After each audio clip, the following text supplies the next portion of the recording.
Hello buddies, welcome back to Just Focus. तो आज हम करेंगे हमारा चैप्टर नंबर 1 की एक्सरसाइज 1.2। तो हमारे पास फर्स्ट क्वेश्चन है, prove that root 5 is irrational. तो चलिए इसको सॉल्व करते हैं। जैसे कि मैंने एग्जांपल्स में भी समझाया था कि सबसे पहले हमें क्या करना है, assume. So let us assume that root 5 is rational number. If root 5 is rational number तो इसकी कंडीशंस क्या होंगी कि root 5 is equal to A by B, where A and B are को prime and B is not equal to 0।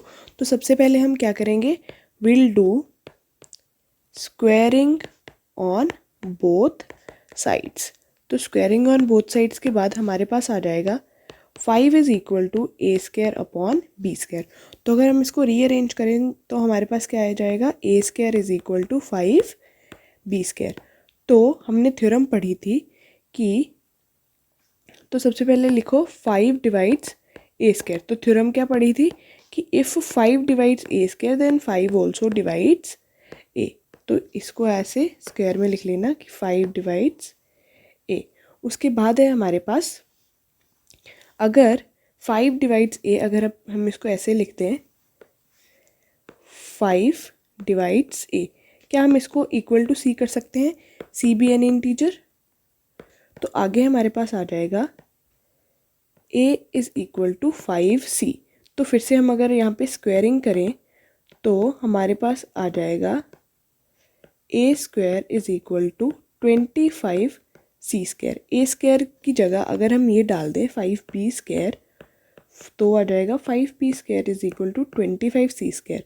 तो यहाँ पे b square is equal to 5 c square. तो 5 divides b square, so 5 also divides b। तो ये हमारे पास first conclusion आई थी कि 5 डिवाइड्स ए, दूसरी बार आ गई कि 5 डिवाइड्स बी। तो इससे हमें क्या पता चलता है कि a and b have a common factor 5। ठीक है, इन दोनों के पास कॉमन फैक्टर है 5 भी है, मतलब दे आर नॉट कोप्राइम। इसका मतलब हमारी अजम्पशन जो थी कि that root 5 is rational number, वो गलत थी। इसलिए आपने लास्ट में लिखना है, hence our assumption was wrong, so root 5 is equal to irrational number। एक बार फिर से इसको समझ लेते हैं क्योंकि ये क्वेश्चन बहुत इंपॉर्टेंट है। तो हमारे पास क्वेश्चन था कि prove that root 5 is equal to irrational. तो हमने सबसे पहले क्या किया, सबसे पहले वील एज्यूम कि रूट जो 5 है it is equal to rational number, की जो रूट 5 है it is equal to rational number. तो सबसे पहले अगर वो रैशनल है तो क्या होगा हमारे पास, अगर वो एक रैशनल नंबर है तो 5 root 5 will be equal to a by b, plus a और बी होंगे को prime and b is not equal to 0। तो हमने सबसे पहले क्या किया, सबसे पहले की स्क्वेयरिंग। जब हमने स्क्वेयरिंग की दोनों साइड्स पे तो हमारे पास आ जाएगा 5 is equal to A square upon B square. और उसके बाद अगर हम इसको रीअरेंज करें तो हमारे पास क्या आएगा, a square is equal to 5 B square. तो यहाँ पे 5 divides A square, if 5 divides A square then 5 also divides ए। तो यहाँ से ये पता चल गया कि 5 ए को डिवाइड करता है। सेम वे में हमें ये पता चल जाएगा कि 5 बी को डिवाइड करता है। जब अगर वो दोनों को डिवाइड करता है मतलब उनके पास एक कॉमन फैक्टर है 5। So we have arrived on a contradiction. जो ये कॉन्ट्राडिक्शन हुआ है, क्यों हुआ है, क्योंकि ये जो हमारी अजम्पशन थी वही गलत थी। So hence it is proved कि रूट 5 इज़ इर्रेशनल नंबर। अब हमारे पास नेक्स्ट क्वेश्चन है which says show that 3 plus root 5 is equal to irrational. क्या है question, 3 plus 2 root 5, not root 5, 3 plus 2 root 5 is, we have to prove it irrational. तो सबसे पहले वही सोल्यूशन में जैसे हम करते ही हैं, let us assume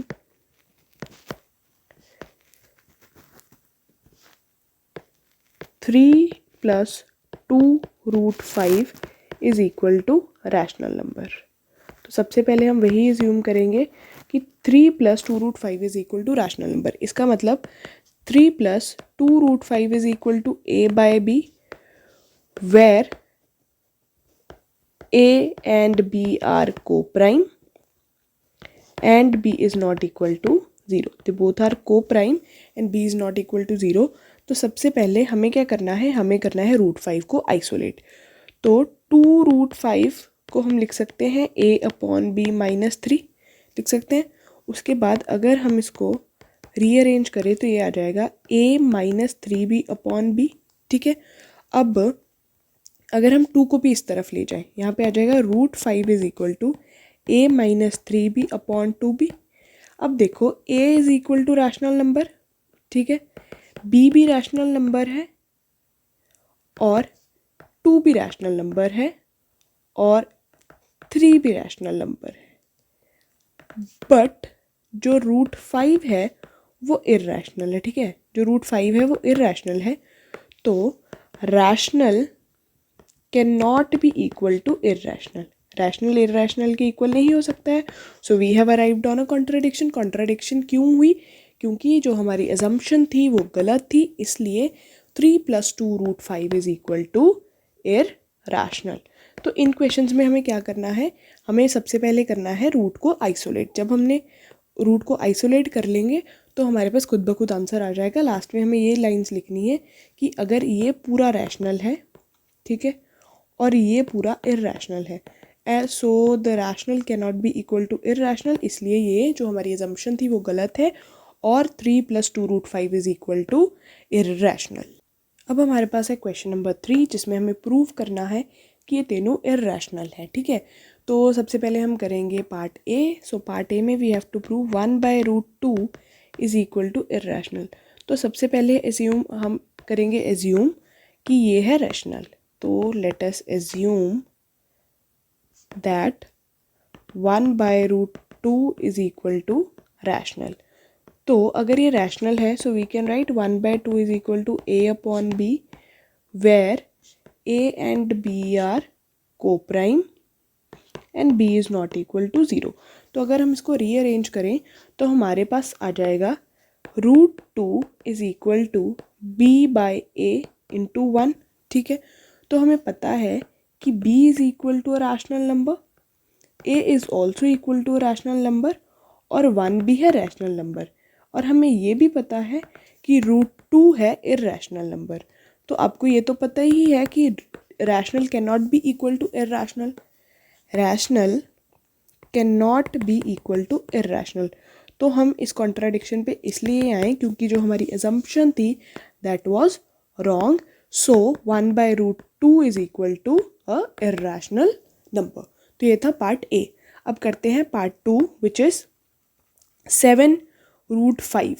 so we have to prove 7√5 is equal to irrational. तो क्या है, 7√5 को हम एज्यूम कर लेंगे कि लेट अस एज्यूम कि it is equal to a rational number. तो अगर ये रैशनल नंबर की इक्वल है so we can put it that it is equal to a/b where a and b are co-prime and b is not equal to 0. तो सबसे पहले अगर हम इसे करें रीअरेंज तो यहाँ पे आ जाएगा √5 इज इक्वल टू a/7b.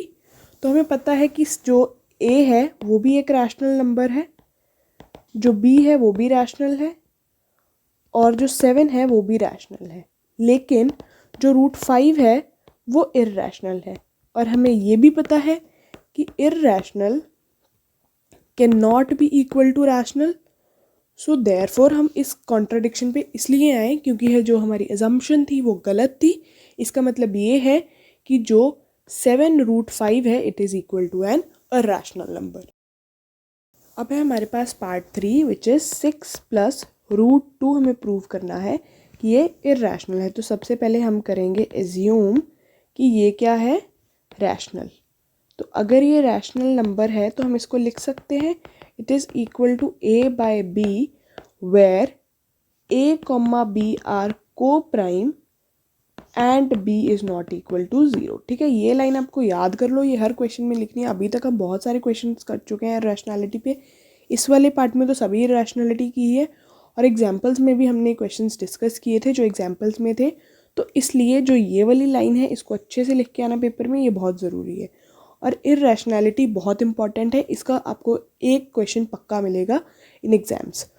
तो चलते हैं आगे। सो दिस, अगर हम इसको रीअरेंज करें, हम अगर लिख दें 6 + √2 इज इक्वल टू a/b, इसको हम करेंगे रीअरेंज, जहाँ पे √2 is equal to a/b - 6, √2 is equal to a - 6b upon b। तो अब b एक रैशनल नंबर है, a भी एक रैशनल नंबर है और 6 भी रैशनल है, लेकिन जो √2 है वो क्या है, इर्रेशनल। तो हमें पता है कि जो इर्रेशनल है it can not be equal to a rational number. Therefore हम इस कॉन्ट्राडिक्शन पे इसलिए आए हैं क्योंकि जो हमारी अजम्पशन है वो गलत है। So we can say that hence 6 + √2 is equal to irrational. तो ये था हमारा पार्ट 3। इसी के साथ हमारा 1.2 ख़त्म होता है। अगर आपको ये वीडियो अच्छा लगा हो तो please do like, share and comment, और ऐसे ही क्लास 10th की वीडियोस देखने के लिए चैनल को कर लो सब्सक्राइब।